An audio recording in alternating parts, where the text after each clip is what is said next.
never break, always fight, never quit, do it right, play the game, win it life, have no shame, there's no time, feel the pain, live the grind, I could change, in my mind, pick a lane, commit and climb, the only way to win it life, I never miss, that's fact, taking big swings, bitch, hand me the bat.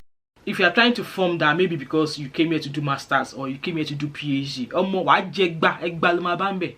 I'm telling you. Hello everybody, welcome back to my channel. My name is Remimo and I'm also known as Start Mom of 5 and I'm also known as TMO5 Candle Co. If you're new to my channel, welcome, and if you're a returning subscriber, welcome to my channel. Anyways, earring fell off. I'll pick that up later. Anyways, so I thought I would come share this video or this thing that I've actually experienced because it involves me and I felt there's a need for me to come talk about it.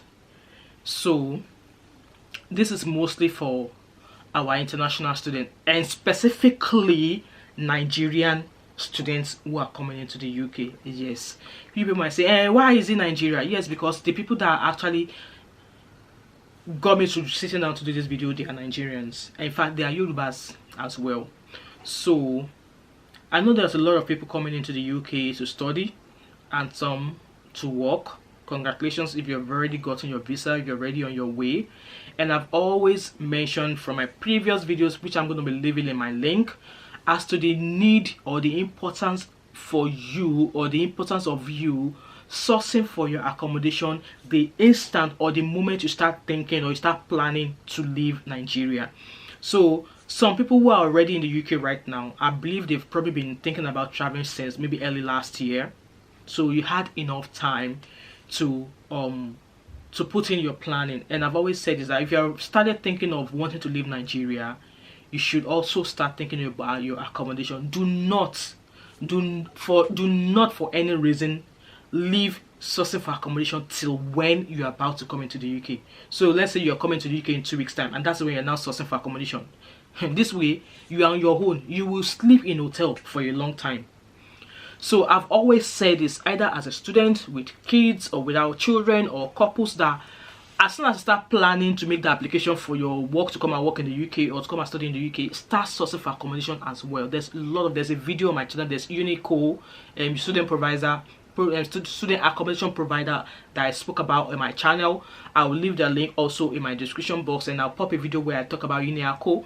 And also, apart from, if you don't want to use student accommodation providers, there are also some people who sublet. So there might just be some people who have like 2-bedroom flats, and because they only stay in one, they might sublet one to you, which a lot of people that I know do, which I do as well, which is why I'm going to be talking about it.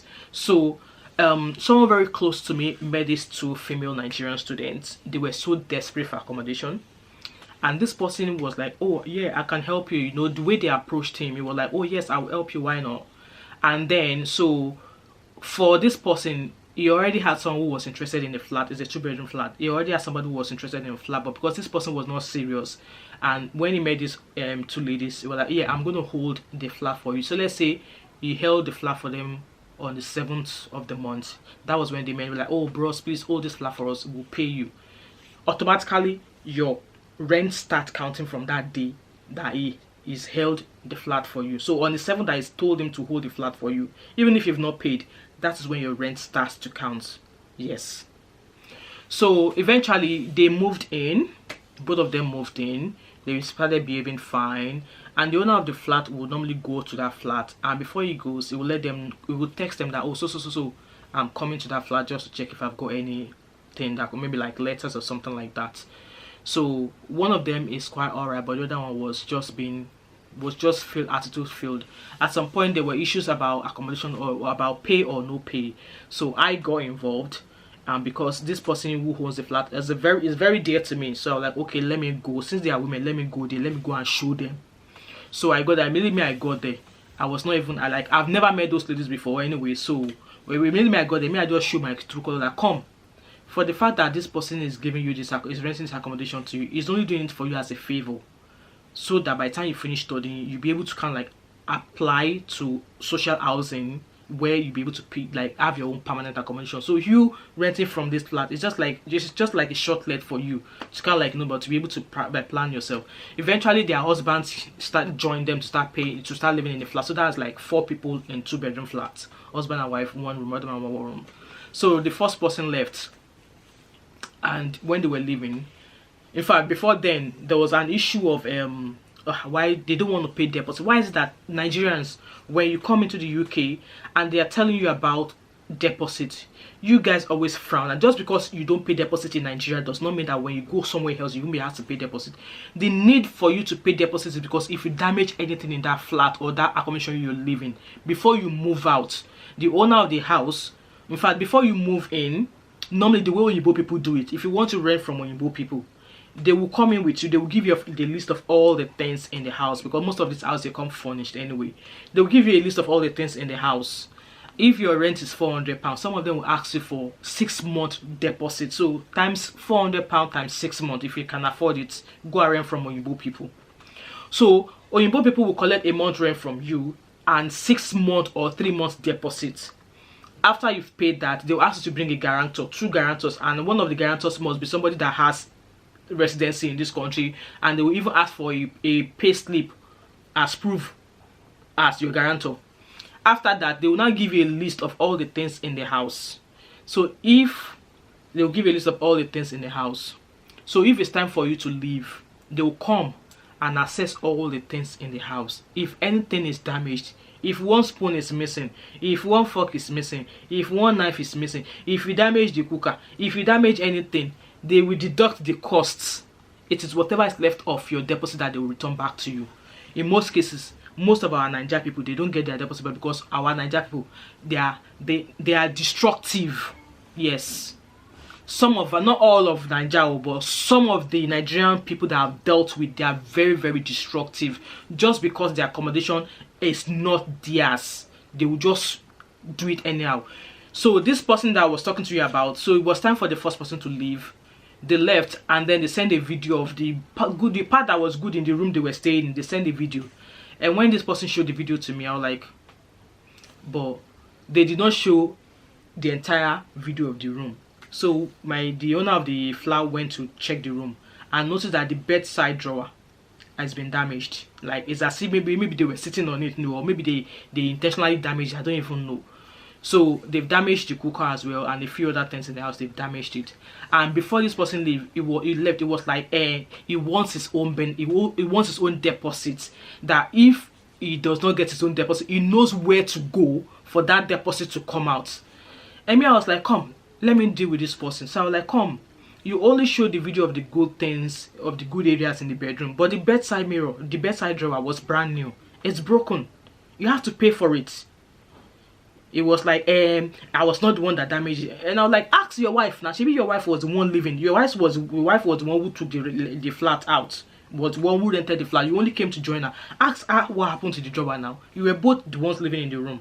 So what happened to the flat? What happened to the drawer? You know, he kept on going on about, it was more or less like a threat. I mean, I now said to him that, come, if you threaten this person, in fact, you're not even, I was certain that you're not even dealing with this person anymore. You are dealing with me now. So for you to get your deposit, you will need to come through me to get your deposit. It was like, he knows where to go, and his deposit will come out. And I was like, come, anywhere you want to go, we will follow. You know? So the basis of this video is to let you know that if you are a Nigerian and you're coming into the UK to either study or whatever, if you know you're not willing to pay a deposit, maybe you should rent a hostel or go and lodge in a hotel for the entire duration of the time. You'll be able to find the accommodation that you know that yes, you are happy with. But if you are renting from other people who are just doing as a favor for you, and you want to bring your Ninja mentality of why should I pay deposit? Okay, I'm leaving, I want my deposit back. No. And even if you're going to move out, regardless of if you rent from Oyinbo people or not, if you're going to move out, you're automatically meant to give at least a month's notice. A month notice is to allow the owner of the flat to come assess the flat, ensure that nothing is missing, ensure that nothing is damaged. If nothing is damaged, if everything is as the way it was before you moved in, you will get your deposit back. But if there's anything damaged from that accommodation, trust me, you're not gonna, in fact, you end up leaving the house without getting a kobo back. because you can imagine this person, they damaged the bedside drawer, and it's not a cheap one. But then it goes on about, and I was like, come, who is this person? I was just saying that I wish I was the one dealing with them from day one. All of this familiarity of uncle, auntie. At some point, it was calling me my clinic. I'm like, come, do not address me as this. My name is Wemimo, so address me as Wemimo. Do not address me the way you've just called me, because you've lost the chance for that. So, I mean, I know it's too early to come and be ranting in January, but I'm just putting it out there. If you are a Nigerian, and if you are a Yoruba, and I have to say, Yoruba people, you are very, very stubborn and very, very destructive. Yes, I said it. If you know you're not willing to pay a deposit, please do not even bother seeking to rent at all. Just go and lodge in an hotel. Go and lodge in an hotel till you have money to rent. However, if you have the chance to get a flat, I'm just preparing you with this information. Be ready to pay your rent and your deposit. And if you damage anything from that house you're living in, you will be asked to pay what you've damaged, and whatever is left from your deposit is what you will get back. If you are trying to form that, maybe because you came here to do masters or you came here to do PhD, I'm telling you,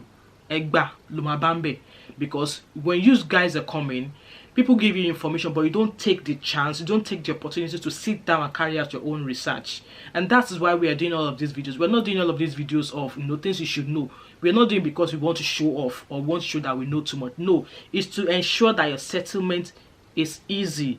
It's to ensure that wherever you are meeting, you know what you're getting into, so it will not sound strange to you. Obviously, you're coming to a strange land, so it will not sound strange to you that this thing, obviously, paying deposits, people in Nigeria don't pay deposits. So if they come here and you tell them to pay deposit, they'll be looking at you like, show why in a minute, show fake bad. But that's not the case.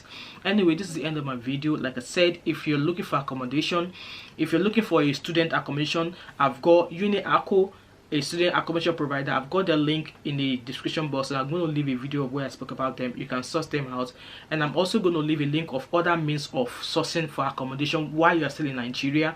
I'm going to leave a link to that video up here as well, so you can watch and start planning your accommodation. Do not, for any reason, leave your search for accommodation till when you're about to leave the UK. In fact, as I'm talking to you now, there's somebody who has a wife and child. They told me they've been in the hotel for 2 weeks and they're still sourcing for accommodation. You don't want to be like that, okay? And I hope to see you in my next video. All right, bye.